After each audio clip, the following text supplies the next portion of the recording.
The sun was setting behind jagged rock formations, casting long shadows across the barren landscape of Xylar 9.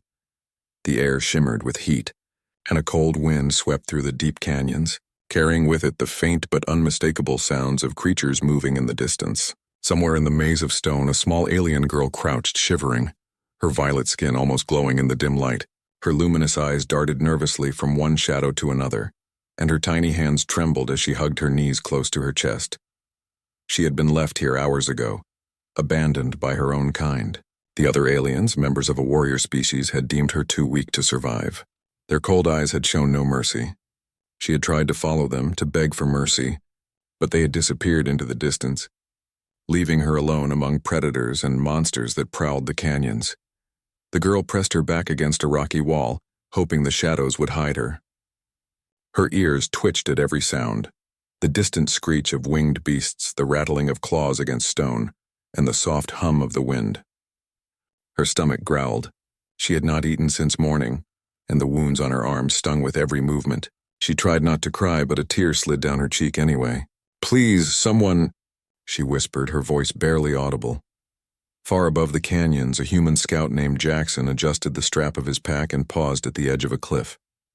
He was tall, broad-shouldered, and wore the standard uniform of the Interstellar Exploration Corps, but there was something in his eyes that made him seem more than just a soldier. They were sharp and calculating, but also gentle, eyes that had seen a lot of danger and suffering, yet still cared. Jackson was on a routine scouting mission, mapping the canyons and checking for hostile creatures. He had spent years on dangerous worlds like this, and experience had taught him to trust his instincts. Today, however, something felt different. A faint, almost imperceptible sound had reached him over the wind, the soft sob of a small voice. He crouched down, scanning the rocky terrain. The canyons were deep, twisting in ways that made it easy for prey or a lost child to disappear. Jackson's hand went to his rifle, but he didn't raise it yet. He listened. There it was again, a small, trembling cry. He moved cautiously, using the rocks as cover. He knew the dangers of the planet. Predators with spiked tails, armored hides, and sharp claws could kill a human in seconds. But he also knew that whoever, or whatever, made that sound needed help. The cry led him deeper into a narrow ravine, where the shadows grew darker and the air smelled faintly of sulfur. The girl heard the footsteps before she saw him. Her heart raced. Another predator? Another alien? She froze, pressing herself flat against the rock. She whispered, "Stay away. Stay away." "Hey," Jackson said softly, lowering his voice. "I'm not here to hurt you. I just want to help." The girl's eyes widened. Humans had come to this planet before, but they were never gentle. They carried weapons, and their presence often brought death. She wanted to run, but her legs shook too much to move. Jackson took another step forward, keeping his hands visible and his voice calm. "Don't be scared. I'm here." Those words, spoken with such quiet confidence, made the girl hesitate. She had been abandoned and hunted all her life, but something in his voice made her want to believe him. Slowly, she peeked around the rock. She saw a tall human, his armor scratched and dusty from long days on the planet, holding a rifle but not aiming it at her. His eyes met hers, and for the first time in hours, she felt a spark of hope. Jackson crouched down, lowering himself to her level. "It's okay. You're safe now. Come with me." The girl stayed still, uncertain. She had seen too much betrayal, too much cruelty, but the sounds behind her, the scraping claws and low growls of approaching monsters, made her realize she had no other choice. She took a small step forward, then another, until she was close enough for Jackson to extend his hand. "Good," he said softly. "We'll get out of here together." The journey back to the human base was slow and dangerous. Jackson moved carefully, scanning the shadows for predators. The girl followed closely, her small hands clutching his sleeve for comfort. Every rustle in the bushes made her jump, and every shadow seemed to hide a creature ready to strike. But Jackson remained calm, speaking softly to her all the way. "What's your name?" he asked gently. She hesitated. Names were sacred in her culture, and giving it to a human felt risky. But something about him felt different. "Lyra," she whispered finally. "Lyra," Jackson repeated. "That's a beautiful name," the girl blinked, surprised. No one had ever called her name beautiful before. She felt a warmth in her chest, a small ember of trust beginning to grow. As they walked, Jackson noticed the wounds on her arms and legs. She had scratches and bruises from the monsters and the jagged rocks. He pulled a small first aid kit from his pack and tended to her injuries, cleaning them carefully and applying antiseptic. Lyra winced at first, but she didn't pull away. "You're brave," Jackson said. "Most would have panicked or run. You stayed quiet and followed me." "That takes courage," she didn't respond. She wasn't used to praise. But inside, a small smile formed. The night grew colder and the canyons became even more dangerous. They had to cross a narrow ridge with steep drops on either side. Lyra froze, her small body pressed against the rock. "It's okay," Jackson said, reaching for her hand. "I won't let you fall. Trust me." She took a shaky breath and nodded. Slowly, she held his hand and together they crossed the ridge. Every step was careful, every movement calculated. But with Jackson's steady presence, Lyra felt safer than she had in her entire life. When they finally reached the human outpost, the lights of the base glowed warmly in the darkness. Other humans looked at the small alien girl with curiosity, but Jackson introduced her calmly. "This is Lyra. She's safe now." A medic approached and offered assistance, but Jackson stayed close to her. Lyra allowed the humans to help her, but she kept a careful eye on Jackson. He had become her anchor in a world that had offered nothing but danger and betrayal.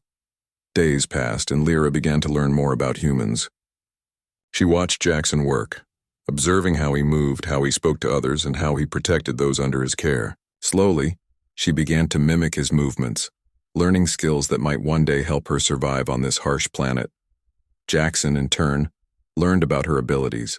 Lyra had an uncanny sense of danger, able to sense creatures before they appeared. She understood the behavior of predators, the movement of the wind, and the subtle signs of danger in the environment. Jackson realized that her knowledge, combined with human technology, could make them both stronger. But trust was not built overnight. Lyra still flinched at sudden movements, still hesitated when humans approached too quickly. Jackson remained patient, understanding that trust could not be forced. He spoke gently, encouraged her small victories, and never scolded her for fear or hesitation. One night, as the stars glittered over the barren planet, Lyra approached Jackson quietly. She had been practicing a few words in English, the human language, and she whispered, "Thank you." Jackson smiled, kneeling to her level. "You don't have to thank me, Lyra. I'm here. That's enough." For the first time in her life, Lyra felt truly safe. The monsters of Xylar 9 were still out there. The world was still dangerous, but with Jackson by her side, she began to believe that she could survive. She curled up beside him in the small shelter he had prepared, feeling the warmth of human protection for the first time. As she drifted to sleep, she whispered softly, almost to herself, "Don't be scared. I'm here." And somewhere in the quiet night, Jackson heard her words and smiled, knowing that a bond had formed, one that would carry them through the trials to come. The future was uncertain and danger lurked at every corner. But for now, Lyra was alive and she was not alone. And that Jackson knew was worth everything. The next morning, the canyons were alive with movement. The wind carried strange sounds, low rumbles that hinted at creatures far larger than any human or alien soldier Jackson had ever faced. He was already awake, scanning the horizon with his binoculars, alert to every shadow. Lyra had slept well, curled up in the small blanket Jackson had given her. Her violet skin shimmered softly in the early sunlight, and her eyes sparkled with a cautious curiosity. Jackson felt a pang of responsibility as he watched her. She was small, fragile, and entirely dependent on him in a world that would not forgive weakness. Yet she was also brave, resourceful, and surprisingly perceptive. He had already begun to understand that her intuition about the planet could save both their lives. "Morning, Lyra," Jackson said, crouching to her level. She looked up at him and smiled faintly, showing just a hint of her sharp, pointed teeth. "Morning," she replied, her voice soft but confident. They had spent the previous day preparing the outpost, reinforcing walls and setting traps, but today promised to be different. Jackson had detected movement deeper in the canyon. Monsters had been circling, testing, waiting for an opportunity. He knew it was only a matter of time before they attacked. "Stay close," Jackson warned, checking his rifle. "If they come, we'll move together." Lyra nodded. She felt a mix of fear and excitement. She had never faced the monsters head-on before. Hiding had been her only skill. Now, with Jackson at her side, she felt something she had never known: courage. The creatures came at midday. First they appeared as shadows among the rocks, then their massive bodies emerged, horns glinting, claws scraping the stone. Jackson fired warning shots into the air and the creatures paused, growling. But they were not deterred. They advanced with terrifying speed. "Now, Lyra!" Jackson shouted. The girl's instincts took over. She leapt onto a small ridge, crouching low and pointing to a narrow path behind the monsters. Jackson understood immediately. Lyra could sense their movements before they acted. Using the knowledge she had, he guided her and himself through the maze of rocks, setting traps as they went. One creature lunged from above, its wings beating like a drum, creating a deafening roar. Jackson dove to the side, narrowly avoiding the strike, and fired a series of calculated shots that grazed the monster. Lyra, meanwhile, had already shifted to a new position, tossing rocks with perfect precision to distract the others. Her small size and agility made her almost invisible, and Jackson marveled at how quickly she adapted to combat despite her youth. Hours passed in a tense dance of evasion and confrontation. The creatures were relentless, but the combination of human technology and Lyra's alien instincts kept them alive. Each movement built trust between them. Jackson began to rely on her senses as much as his weapons, and Lyra began to understand human strategy and timing. During a brief pause, they huddled behind a rock formation. Lyra's breathing was heavy, but her eyes shone with exhilaration. I can feel them coming before they move," she whispered. "I know," Jackson said, smiling despite the sweat on his brow. "You're amazing, Lyra. We make a good team." She smiled faintly but didn't speak. Words were not enough to describe the thrill of surviving together. As the sun began to set, painting the canyon in shades of red and orange, they spotted an unusual formation, a hidden entrance partially covered by rocks and vines. Jackson approached cautiously, signaling Lyra to stay back. But Lyra shook her head. "I can help," she said. She touched the rocks gently, and they shifted slightly as if responding to her touch. Jackson's eyes widened. She had abilities beyond simple survival instincts. She could sense, manipulate, or at least predict the environment in ways humans could not. Together, they cleared the entrance and discovered a hidden alien settlement, long abandoned but still intact. The buildings were strange, with curved walls and glowing symbols etched into the stone. Lyra's eyes lit up with recognition. This is my people's old sanctuary," she whispered. Jackson surveyed the area, noting defensive positions, energy sources, and the potential for traps. "Looks safe," he said carefully. "At least for now. But we should activate whatever systems are here. Might help us defend against the creatures?" Lyra nodded and began to explore the symbols on the walls. She placed her hands on the glowing runes and slowly, lights flickered on across the settlement. Energy shields hummed to life and small defensive drones rose from hidden alcoves. Jackson was impressed. Lyra's presence was not just comforting, it was transformative. Together they could hold off the monsters and survive. Suddenly a deafening roar shattered the calm. The monsters had followed them, more numerous than before. Jackson and Lyra rushed to the center of the settlement, taking defensive positions. Jackson fired his rifle with precision, while Lyra used her knowledge of the terrain and the settlement's technology to trap and confuse the creatures.